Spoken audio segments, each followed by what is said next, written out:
It was a cold, late winter night as I carefully watched the time on my Nintendo Switch tick from 8:59 p.m.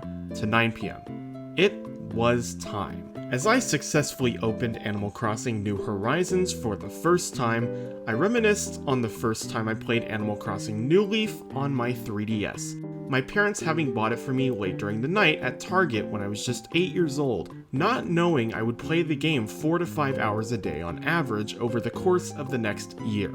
I'd wondered if the experience in New Horizons would be very similar to the experience I had in New Leaf. And with the onset of online school, because of a certain specific reason, it was very possible. But as time grew on and I continued developing my little island, the excitement didn't seem to last nearly as long as I thought it would.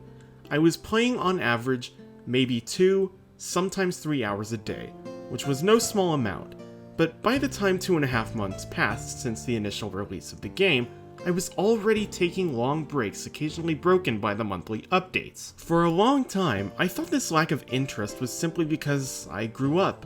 I did first start playing New Leaf at 8 and then New Horizons at 15, which is a huge gap.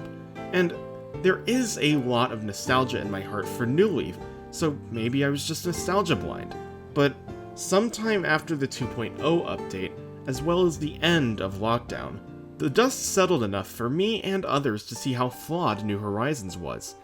Of course, I still love the game, otherwise I wouldn't have almost 600 hours on it.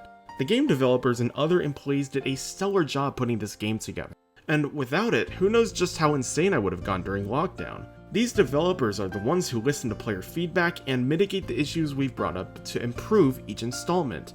That's how we've gotten so much customization in New Horizons, as well as features like more design slots. I've had tons of fun playing this game over the past 5 years. Is that how long it's been now? I'm getting old. But over the course of a few years, I discovered what that main cause of this lack of interest was. An imbalance between customization and life simulation.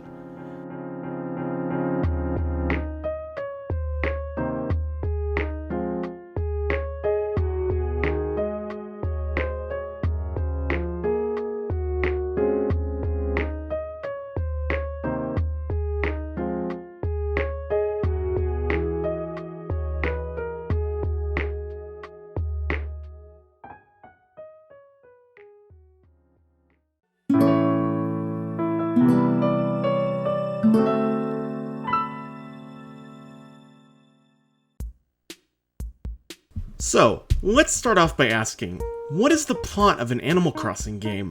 Well, there isn't one. Strictly speaking, you make one yourself. It's a cozy game where you have free will to customize everything the way you want under certain restrictions, and make into your eyes what you consider to be a perfect town or perfect island. In New Leaf, the first part of the game was simple. You met Rover where, upon talking with him, you could create your character and your town name, and also choose from a list of 4 maps to find a perfect place to call home. But when you arrive, oops, it turns out you're supposed to be the mayor? Isabelle walks you through the whole process. You have to get a house, well, a tent. Then you plant a sapling that marks the beginning of a brand new life as the mayor. And that's it.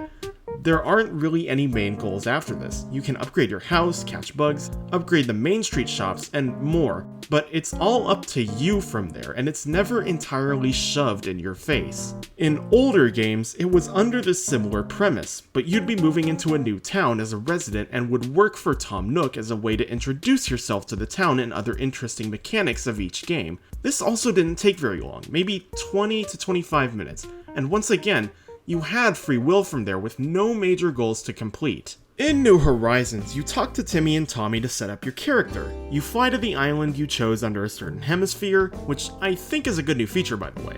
You meet up with your residents, and you help set up an island warming party by grabbing things like tree branches and fruit, all helping familiarize yourself with the surroundings of the island. Then you go to sleep, dream about KK Slider, and wake up to Tom Nook giving you a slightly expensive itemized bill. Like New Leaf, this is a very good tutorial. However, there was a noticeable difference. In New Horizons, there was the introduction of something unexpected, a main goal. This goal was to invite KK Slider to your island and have him perform the main theme in front of all the townspeople, or island people.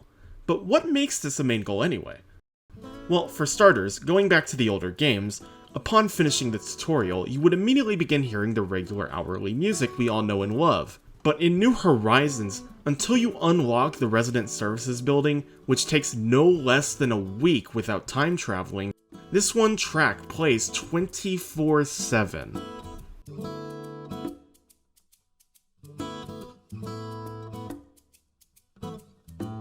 Not only that, but getting a 3-star island in general for KK Slider to visit takes longer than a simple 15 minutes. Here's what you have to do. You have to pay off your 5,000-mile debt to Tom Nook and upgrade to a house. You have to have 5 villagers on your island. You start with 2 and you can only move in 1 per day after that, usually by visiting Nook Miles Islands, which you need to rack up more Nook Miles for. You have to build a bridge on your island, you have to open Nook's Cranny, requiring a lot of materials. You have to build the campground for other villagers to visit. Plus, you have to plant a lot of trees, flowers, place a lot of outside furniture, use fences, and put in other buildings like a museum and a naval system. It may not seem like all that much, but compared to past games, it's a lot. And did I mention that without time traveling, getting KK can take around 2 weeks to complete? Yeah. One other thing I should mention, in every Animal Crossing game, listening to a live KK song also plays the credits, as it's a good way to intertwine a 2-minute song with the recognition the developers deserve. But when you make the main goal of New Horizons getting KK Slider on the island, this is ultimately going to cause some confusion. Old players know this is supposed to happen, of course, but people who haven't previously played any other games may be inclined to believe that they've achieved that goal and, quote, beat the game, because of the credits appearing on the screen. This is all way more complicated than simply moving into a tent or pre-existing house, maybe working for Tom Nook for a little bit, but then boom, that's it. This takes about 2 weeks, and after this, the game isn't the same afterward. It's back to the usual do this if you want. But because they gave you a main goal to begin with, I would argue this causes a little bit of staleness with New Horizons afterward.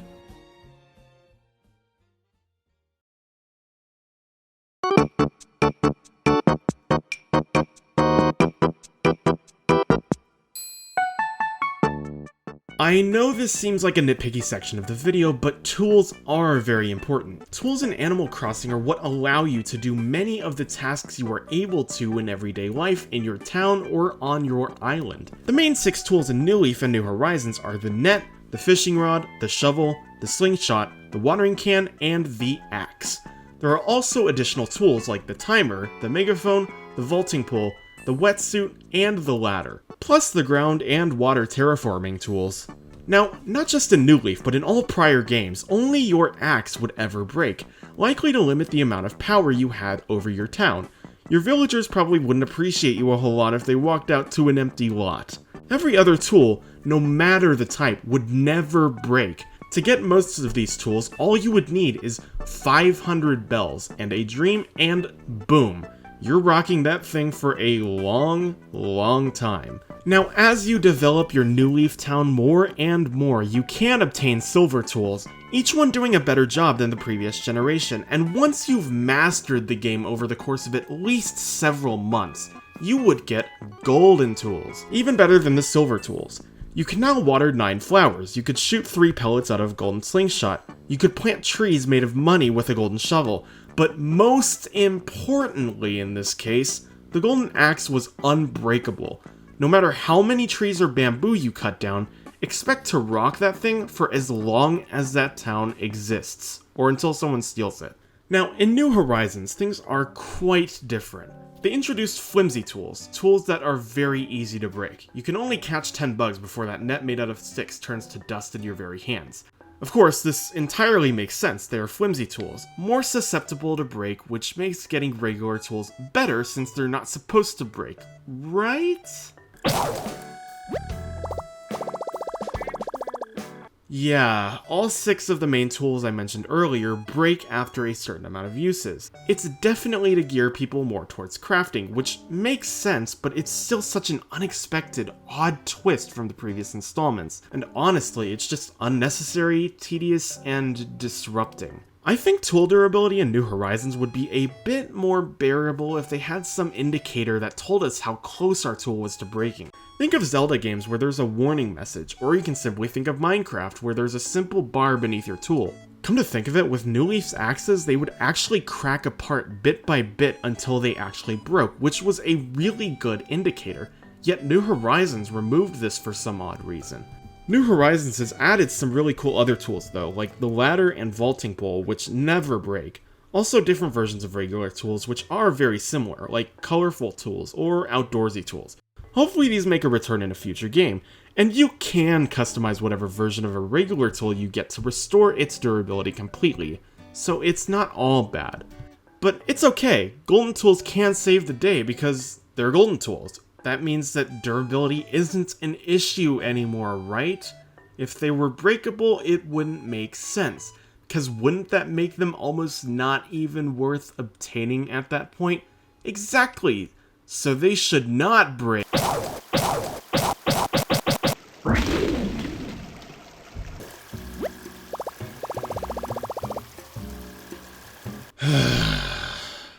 Look, I know the golden tools still have their benefits, basically the same as the last game, but they still break. All of them, all 6 of the golden tools break. The golden net, the golden fishing rod, the golden watering can, even the golden axe. Why? I can't express how much I loathe this. I honestly wouldn't mind regular tools breaking or even the tasks for getting golden tools to be harder if it meant durability wasn't an issue anymore once you got them. Not only that, but you can't customize golden tools either, meaning there's no way to restore their durability. Golden nuggets for crafting aren't easy to get either, they're pretty rare. It literally makes regular tools better to use because all you need are some rather inexpensive customization kits with you, and you can keep whatever regular tool you have for a while. I actually remember the first time a golden tool broke for me. I had been catching a lot of bugs during the summer when my golden net turned to dust. I was so bewildered, I just hoped it was an unexpected glitch, but one search on Wikipedia and it was a feature. The amount of disappointment I felt was practically incomprehensible. Again, I want to reiterate that there were some upsides to tools in this game. For example, the entire tool ring, and the aforementioned special types of regular tools that are sick to carry around. But I would argue that regular tools and golden tools breaking, especially golden tools breaking, are negative features that greatly outweigh these positive features and make this new tool system an aneurysm to deal with. So in the next installment of Animal Crossing, I hope it's just the flimsy tools and axes that break. And if regular tools still break, there should be some indicator. Also, I miss beans.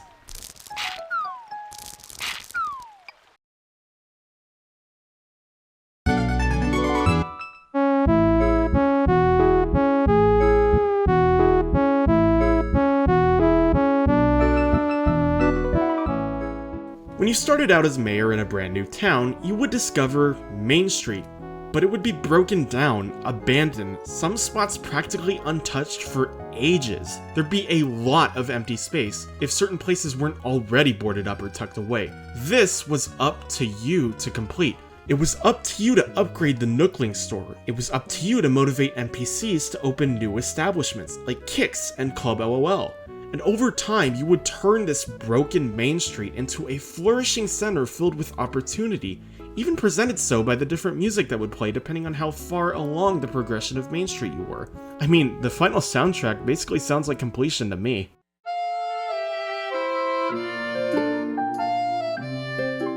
But before I get into New Horizons, I just have one question about the shops there.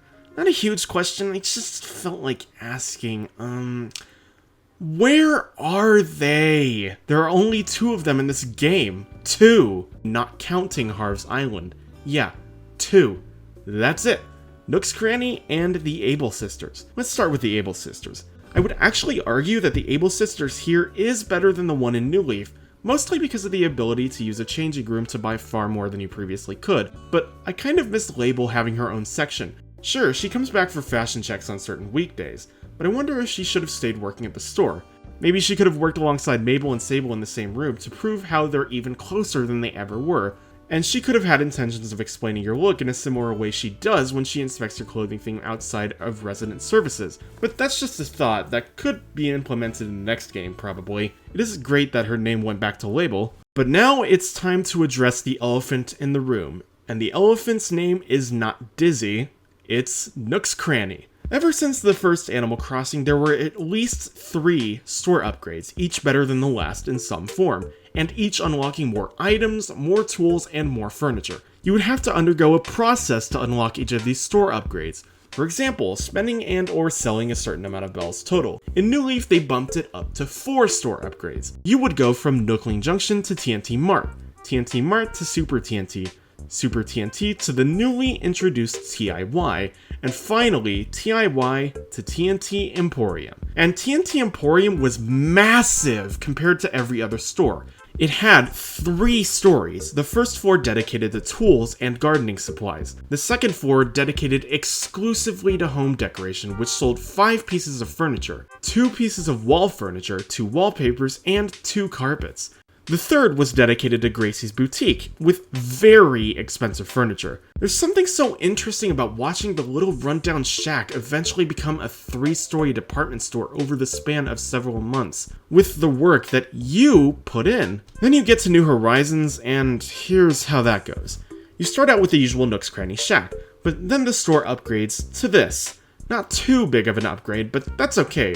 There should be more later. Wait, what? That's it? It's like putting a lot of candy into someone's trick-or-treat basket, then suddenly grabbing the basket and slamming the door shut, only leaving behind like 5 pieces. But yeah, that's right. They made it so you could only upgrade your store one single time. The main difference between the old and new Nook's Cranny is that there's more in the little cabinet, like extra tools. And there's some more furniture you can buy, but not nearly as much as there was in TNT Emporium combined with Gracie's boutique. Ultimately, it's equivalent to a TNT Mart with less hours. As for Harv's Island, what sets it apart from Main Street exactly? Well, it doesn't really feel like any upgrading is going on. You're just paying money to have whatever vendor is there, well, there. After that, nothing really changes. You can't get them to increase the amount of items they sell or anything like that. What if after you bought a certain amount of items from a vendor, or maybe reached a certain goal of bells, they would offer to move to your island where you could find a spot to build them an actual shop based on what they did? Reese and Cyrus could have retail again. Katrina could go back to fortune telling in a tent. Wouldn't that be nice? If not that, maybe make Harv's Island a little easier to access. In New Leaf, all you had to do was cross the train tracks near the train station, and boom, Main Street. In New Horizons, you have to go through the airport, listen to Orville's excessive dialogue, and only then arrive at Harv's Island, which takes at least like 45 seconds upon entering the airport. Because of this, the motivation for shopping in New Horizons is overall lost.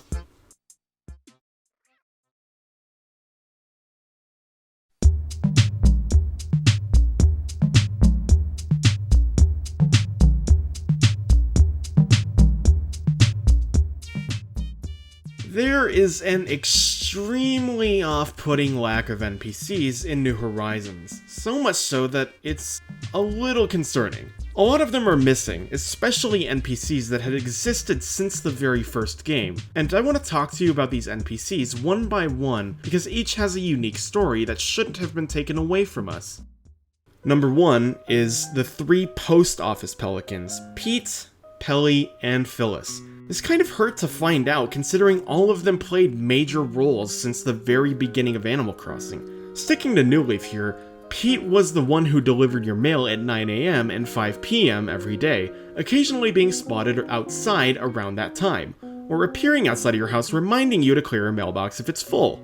Pelly would be the one who worked the day shift at the post office between 7 AM and 10 PM every day, and she was super sweet about her job. Then you have her polar opposite known as Phyllis, who worked the night shift between 10 PM and 7 AM, and she was very snotty. On top of this, Pete makes it very clear to the player his love for Phyllis, even though it's kind of a one-sided relationship.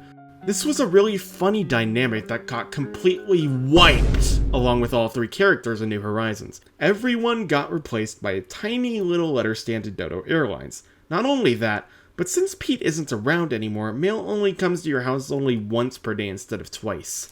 Booker and Copper were two police officers who could be an optional addition to your town should a resident recommend the police station public works project in New Leaf. They weren't actually police for the most part. They didn't stop crime or anything. Then again, I don't actually know what crime would be like in Animal Crossing. Actually, considering they work lost and found in New Leaf, maybe it's claiming lost items that aren't actually yours that's a crime. And boy, have I played them like a fool. Copper was the one who took his job seriously, making his authority clear, yet still being mostly chill. Booker was the one who was the polar opposite, and the one I kind of emotionally related to. But it looks like New Horizons kicked them out of business after about 19 years over a small recycle box in resident services. In New Leaf, when you hit a specific goal, an old NPC by the name of Phineas would appear in your town, and upon talking to him, he'd give you a badge. These badges could be for things like catching 500 bugs, planting 200 plants, visiting 50 towns, etc. The satisfaction of seeing him in your town, knowing you've made some sort of great accomplishment, is like no other. Plus, other people you've played with online could see these badges on your town pass card, or TPC for short. He was a super nice old man who would always be proud of your new accomplishments. Now, in New Horizons, badges got completely replaced with Nook Miles, and Phineas disappeared from existence. Any achievement you got, like selling 50 shells, would simply notify your Nook phone, and you'll get Nook Miles and new tags put alongside your name, but that's about it. And these accomplishments aren't seen by your friends either. I would argue that badges were a bit more exciting to get because it took more time to get your first bronze badge than it did to get your first Nook Miles achievement of a similar topic. Plus, it was better to actually see Phineas walking around your town than getting a notification on your Nook phone not knowing if it was a big accomplishment you completed or a simple daily task from Nook Miles Plus. Dream Towns and Dream Addresses were first introduced in New Leaf, which was a major accomplishment compared to previous games, as you finally didn't have to be actively online with another player to visit their town. You could just visit their town by entering a dream address and taking a trip. Now, upon entering the town, you would meet Wendell, a walrus who would be there to give you original path designs the Dream Host had. That way, you could choose whether you wanted to put those designs in your own design slots. It was a great way to get new paths, especially because walking around the Dream Town to find him would familiarize yourself with the layout of the town itself, kind of allowing you to take it all in. But alas, in New Horizons, all that remains of Wendell is a small kiosk near the Resident Services building on Dream Islands. I thought they otherwise could have brought him back as an artist looking for food, as that's who he was prior to New Leaf. You could give him any kind of food, like fruit, or even your own cooking, maybe enough food to give him the equivalent of 3 energy points, and he could give you one of his original path designs. On April Fool's Day, you would run into this faceless cat named Blanca, and her goal was to enter a resident's house looking exactly like them and act like she was that resident. Upon entering that resident's house, you would have to use clues to determine who was the real resident and who was Blanca. This is usually done by birthdays, favorite quotes, favorite hobbies, etc. Should you correctly guess who the imposter is, that resident would give you their picture, and Blanca would move on to a different house. Honestly, I miss this whole April Fool's Day premise in general, because not only was Blanca and this whole system completely wiped in New Horizons, but so was the entirety of April Fool's Day. Not even villagers will try to trick you anymore with their own lies. In the next installment of the game, I hope she returns either as an April Fool's Day NPC, or as a character you can draw faces on. I honestly kind of miss when Dr. Shrunk would be there to teach you reactions. From the moment reactions were introduced in Wild World, it had always been him and occasionally Dr. Frillard in City Folk. Back in New Leaf, all you had to do was walk into Club LOL prior to the late night show and give him a piece of fruit, and he would teach you one of the 40 existing reactions there were. But now that villagers are the ones who teach you reactions in New Horizons, there wasn't a need for Dr. Shrunk. And it makes getting reactions a little bit tougher anyway, because you need specific personality types on your island to learn specific reactions. So if you're missing the Uchi aka sisterly villager type, you're missing the opportunity to learn about 5 reactions. When you went to Tortimer Island in New Leaf, the island hut was ran by Kapp'n's extended family. Leilani was his wife who worked at the information desk, and she would be the one to announce the departure of any tours you decided to go on. Plus, she would be the one you would talk to leave the island. Layla was Kapp'n's daughter who would play a game with you called Supermarket. Well, not really a game. She would buy things off you for 20 times less than their usual retail price. and throw a bit of a tantrum if you didn't like that offer. And finally, you had Grams, which, as you may have figured, is Kapp'n's mother, and she's the one who sells you items at the souvenir shop. Now, in New Horizons, Kapp'n does return in the 2.0 update, but with none of his current New Leaf exclusive family members. I hope they're okay. I was a little surprised upon the release of the Happy Home Paradise DLC alongside the 2.0 update to find that Digby and Lyle weren't there, considering that their whole shtick is the Happy Home Academy. But let's go back to New Leaf real quick. In New Leaf, Digby ran this area above Main Street known as the Happy Home Showcase, where should you street pass another person, which probably isn't going to happen anymore, a model house would appear there, along with the player you street passed. Lyle worked in Nook's Homes, and he would be the one to evaluate your house for the Happy Home Academy, assigning it a certain number of points based on numerous factors, like furniture sets, furniture collections, special items, seasonal items, and would criticize you if you misplaced something, like a chair facing the wall. Of course, there is no street pass for the Switch, meaning Digby's job would practically be void, but what about Happy Home Designer for the 3DS? You see, the DLC was heavily based off of that spin-off game, a separate Animal Crossing installment geared towards home decoration released in 2015, also the first game to introduce character customization and outside furniture. And in this game, Lyle and Digby both worked there too. Digby would be there if you wanted to edit any public works projects like the school or the department store, and Lyle would be on the second floor to give you design tips. Now, they were both not included in New Horizons, and even though I really love Nico and Wardle, I still do miss those two. Maybe Lyle could have come back as an insurance scammer, you know, like he was in Wild World. The disappearance of Gracie has left me rather stunned too. She's been around ever since the very beginning, at least until now. Her first role was a fashion designer driving her car through your town, demanding you clean it for her, and depending on how well you did, she would give you something in return. Over time, her role changed until in New Leaf she would appear in your town one day with intentions of testing your fashion. She would give you a certain clothing theme, and you had to find articles of clothing that matched up with this theme as much as possible. If you passed, she would come back some days later and give you another test. Repeat this a couple more times, and she would accept an offer to open her boutique on the third floor of an incoming TNT Emporium, the shop previously mentioned as the final upgrade for the Nook's Cranny stores. She always had this unique snotty, I'm better than everyone else vibe that no other NPC could really copy. Sure, Phyllis is snotty too, but more so like Squidward wearing that I really wish I weren't here right now pin. I already mentioned that Label could have worked alongside the Able sisters again, which means that Gracie could have taken her current job as the fashion checker. You could use Label as a precursor to double check if you were rocking the theme Gracie wanted well enough, perhaps. And last but not least, let's talk about the Reset brothers. I would argue that Resetti and Dawn shifting to work in rescue services only is a bit lackluster. I felt like in past games, Resetti's excessively angry dialogue over you resetting the game was so hilarious in my opinion. I get that autosave exists now, meaning you can't really reset your game, but my thought was, what if you could make autosave completely optional? And that was a way to make Resetti optional again like he was in New Leaf. Perhaps you could have a setting where you could change it to happen every minute, 3 minutes, 5 minutes, 15 minutes, 30 minutes, every hour, or you could just turn it off. And if you turned it off and closed the game without saving, what if that was how Resetti could have returned? Not only Resetti, but his calm brother Dawn. Maybe they could have brought back the Reset Center to sneak up on Resetti and Dawn doing so-called important work. Well, that's all I'm talking about right now. This isn't even counting the NPCs that weren't initially there once the game was released. For a significant amount of other special characters, you actually had to wait until the 2.0 update was released over a year and a half after the initial release of the game to have an opportunity of meeting some of them. For example, Tortimer, Brewster, and Katrina weren't around prior to 2.0. I wouldn't really find this to be a big deal if there weren't an entire boatload of characters missing. Think about it. New Leaf didn't get rid of many NPCs. Katie's mom Caitlin and the aforementioned Frillard weren't there anymore, sure, but compared to New Horizons, they didn't really get rid of much. I think the newer returning NPCs were written quite well in New Horizons though, and their adaptation to an island lifestyle apart from a town lifestyle is incredibly executed. New characters are super adorable too, like Daisy Mae for example. I adore her design. These are all such genuinely funny and entertaining characters that were implemented pretty well into this game. I just wish it didn't entirely cost us the long developing tale of the ones we lost.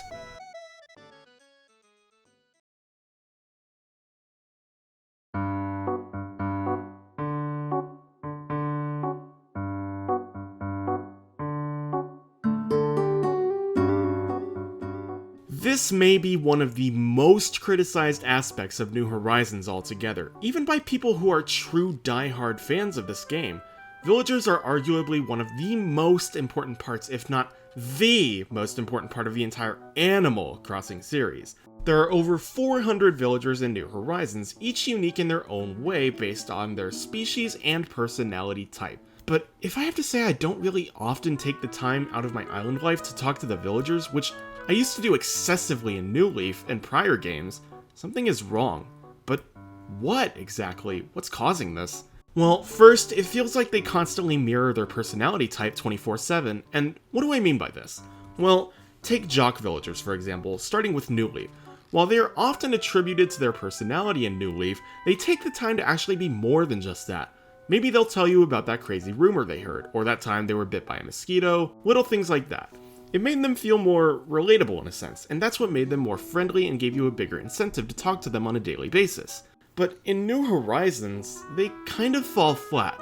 Their personality feels abysmal as they cannot muster up a single sentence without mentioning muscles, six-pack, workout, sports, rock-hard abs, etc.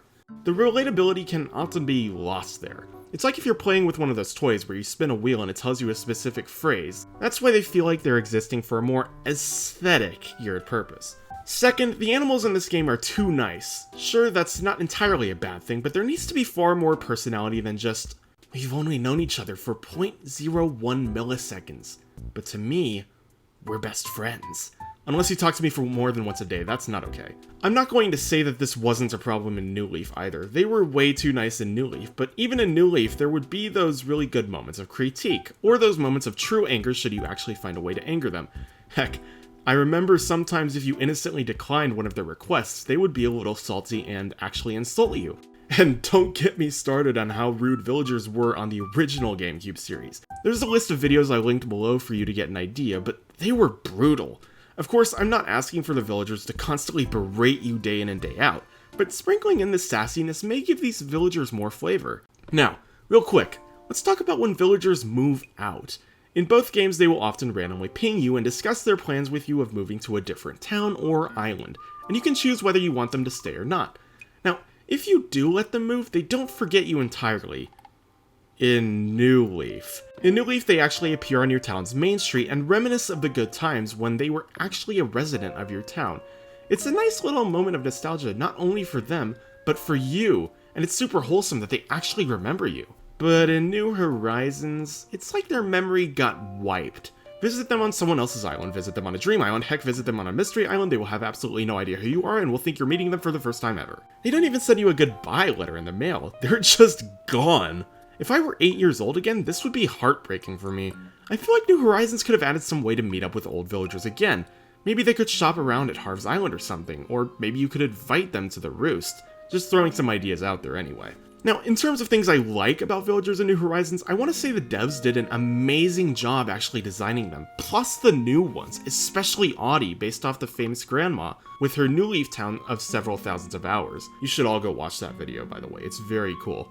Maybe in the next installment they'll add Bill Wibbly, who knows. Their whole outward style is very dynamic. They have so many different animations and little movements, like their eyes actually moving around and them sitting under a tree reading a book. But I'd rather them not just tell me, oh, I love sitting here. Villagers used to be one of the main reasons I would log on to Animal Crossing, to have a virtual anthropomorphic animal tell me how their virtual day in the town is going, or reminiscing of past memories or nostalgia, or just having a nice chat in general. I can say with certainty that I can't recall a single time I've logged onto New Horizons just for villagers. It's usually for extra island decoration or fishing/bug catching. I'm not saying these interactions are horrible though, I do still talk to some of my villagers when I can, and I promise it's not just for that Nook Miles Plus thing. And despite what people say, there is actually a lot of dialogue, and I mean a lot of dialogue. There's dialogue for the first time you talk to a villager. There's dialogue for being in a shop or the museum, and every individual bug and fish in the museum. There's dialogue for an event. The list just goes way on. The issue is that the majority of dialogue that you hear is when you're outside on a sunny day, and because of that, you're only getting whatever sunny day dialogue exists at that time, meaning repeated dialogue is extremely common. I hope in the next installment Nintendo goes and looks back at how they did dialogue in the previous games more, so they can use that as a basis once more, maybe in the case of Wild World with how they baked a perfect pie, with the ingredients of respect, criticism, and sass all peppered in so well. Then there's hopefully some more weight added to the outside dialogue.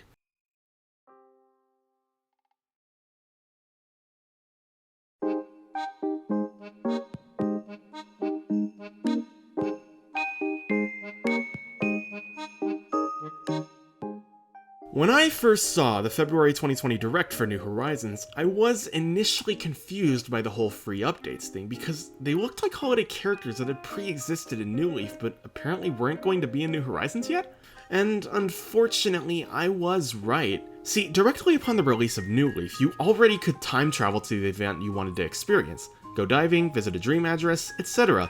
It was all included upon release, but New Horizons didn't include these in the base game. No diving, no events minus the annoying bunny day. No dreams, nothing like that. Heck, for the first few weeks of a release, shrubs didn't exist yet. It's not like it's all bad, there were some interesting new features in the free updates that hadn't existed previously. For example, Mayday, save data backup, that's a big one, pumpkin farming, etc. But when looking at the details of each update up close, the majority of new features were actually features that existed in New Leaf already. I'd argue this is part of the reason why I stopped playing so quickly back in June 2020. I ran out of things to do because features like diving, the roost, and Dreamtowns didn't even exist in the game yet. And come the actual updates that released them, I wouldn't play that long because I would really only return for that specific feature and nothing else. When if it were already in the base game, I would have taken the time to enjoy it a little more and pepper it in with my everyday tasks somehow. Speaking of New Leaf, let's talk about their 1.5 update, also known as Welcome Amiibo. This was arguably an update done pretty perfectly and released at a perfect time. The popularity of this game had been dying quite a bit at this point, considering that it had been almost 3.5 years with no big updates, other than special items you could get from the post office. And out of virtually nowhere, boom! Animal Crossing New Leaf, Welcome Amiibo. This update added a lot of entirely new features that didn't exist prior. Being able to sell your town for money, a whole campground, the Meow coupon system, the initiative system where you could do tasks to get Meow coupons. That's just a few features out of the many that were added. Not only this, but they added actual quality of life features where Nintendo listened to the players and added very useful features, like being able to place and move furniture the way you can in Happy Home Designer without moving anything physically, being able to play 2 new minigames, and finally not being held hostage on Club Tortimer. Someone says tour but doesn't go on it at all, so Leilani says that everyone is waiting for the tour so you can't actually leave, but now there's a button so everything is okay. Too specific? And I loved the New Horizons 2.0 update with its additions of huge things like cooking, additional crops, and an entire home decoration DLC, Happy Home Paradise. But again, a lot of the 2.0 features were pre-existing features in past games, like gyroids, the roost, and ordinances, and because of this, I only ended up playing the game for an additional 2 more weeks, finding myself familiar with the update. For new players, this definitely isn't a problem at all, because of course, since this is their first game, every feature added in an update is new in that regard, but still, I think it would have been better if New Horizons released with all of these base features that existed in prior games, then brought in the updates with all the new stuff later, so that there was more to look forward to in terms of updates than a simple, it's just an update that adds this event. Heck, I would have even been fine with a delay of a few to several months if it meant this. In this case, it's likely I would have played many more hours than I currently have.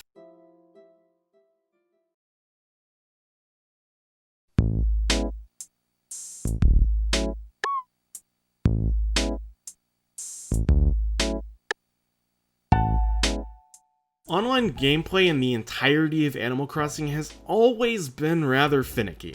It's not as simple as joining and leaving a Minecraft server. No. In these 3 installments of the game, here's how it worked. Let's say you wanted people to visit your town.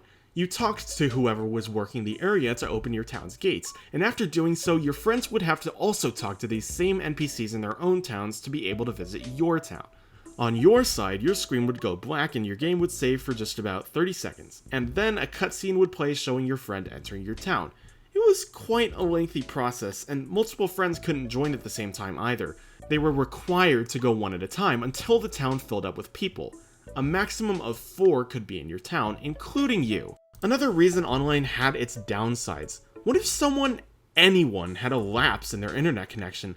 See, if we go back to Minecraft servers, it's quite simple. You would just be disconnected while everyone else went on their merry way. And if that happens, just fix your connection and press the button to join back and you'll be back in a jiffy. But in Animal Crossing, you all were disconnected and a little resetti screen would pop up to show you. It was kind of terrifying in older games because it would just flash on the screen and cut out the audio with almost no warning whatsoever. Then you were back to square one with inviting everyone back over and having them come one by one. It's like when one person interrupts the teacher, so the teacher makes the entire class stay for recess. But New Leaf sought to improve this online experience with a landmark addition to the series: minigames. See, in games like City Folk and Wild World, people had to create their own kinds of minigames using resources they had around town.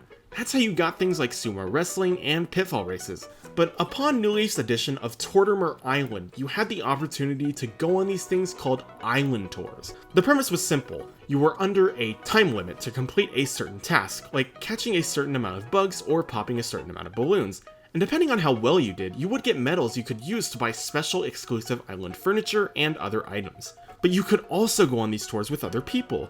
Not just people on your friend list, but random strangers under the Club Tortimer service you could choose to access. In short, Club Tortimer was a little online hub you could visit where you would often meet up with up to 3 other players to have fun on the main island or go on tours. It would allow for an interesting mix between friendly competition over who could get the most extra medals and teamwork to get those medals in the first place. Overall, the New Leaf online gameplay was really fun and I always enjoyed going online with my friends, except for the ones that would steal all my rare flowers. So when I first saw the big reveal of Animal Crossing New Horizons at E3 2019, it was incredible seeing 8 players on the same island at once.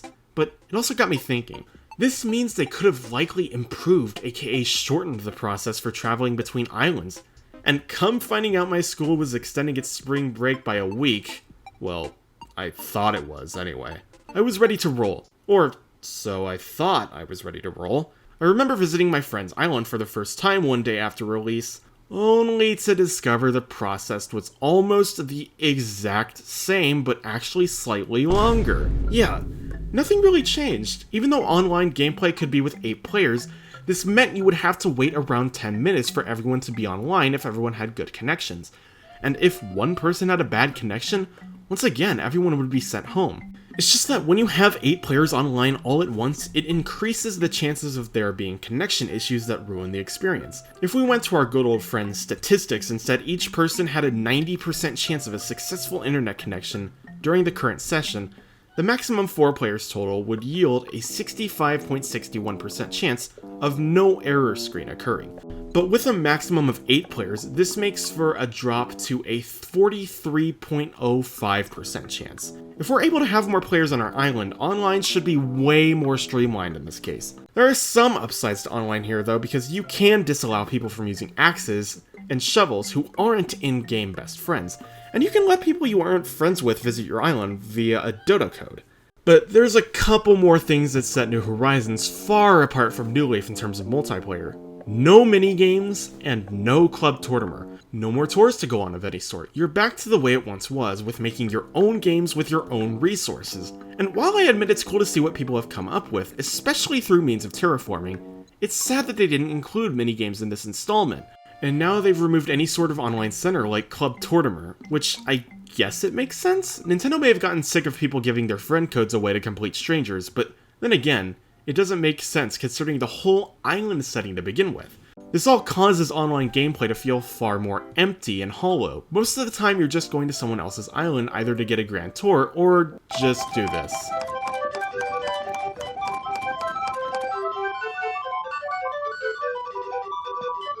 Actually, on a side note, when I first watched the direct for the 2.0 update, I was super stoked to see Kapp'n return, because I initially thought this meant a return of Tortimer Island, which even seemed further proven by his iconic singing, but alas, it was just more Mystery Island. I guess at least it doesn't cost as much as Nook Miles Islands. I think to heighten the New Horizons online experience, there could have been some ideal additional aspects, not just minigames, but think of a terraforming permit for friends. You and someone you trust could take the time to build up your or their island twice as fast. What if you could take them with you to a mystery island? Maybe you could both find that villager you're looking for, Don't get me wrong, online in New Horizons is still fun in more ways than one, but I just think New Leaf takes the cake simply by having more to do and having shorter loading times. Plus, you didn't have to pay for an unworthy experience. Well, then again, maybe Elijah Wood himself was going to sell turnips on your island, so there's your worthy experience anyway.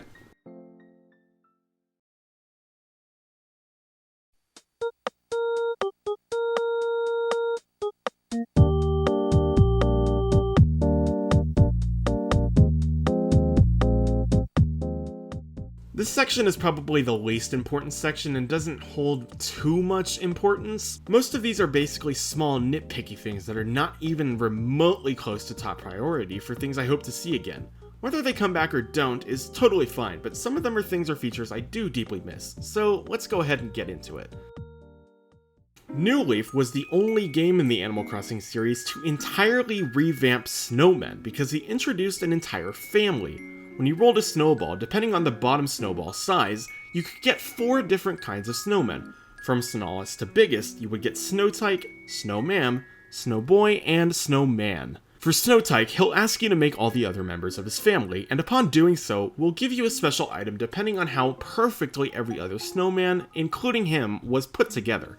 For Snowmam, she's a big fan of snowflakes and will ask you to get 5 of them. 3 of them if you put her together well in exchange for a piece of the Ice series, which could be sold for a good amount of bells at retail or all put together to make an extremely cold room that gave you a lot of Happy Home Academy points. For Snowboy, you have to roll him up absolutely perfectly with minimal room for mistakes, and if done correctly, you'll get a special model of him you can put in your house, which, you know, is kinda like Snowboy in New Horizons, except he gives you DIY recipes and large snowflakes. And finally, the legend himself, Snowman. He introduced a brand new game to this series of Animal Crossing, Bingo. Should you put them together well, he'll offer to give you a bingo card with 24 different numbers on it from 1 to 50, as well as a free slot in the middle. From there until he melts, and once a day you can roll a number between 1 and 50 using his eyes, and should the number match your bingo card, you get to punch a hole in it. Once you get a straight or diagonal line of 5, he'll gift you a piece of the Ski series.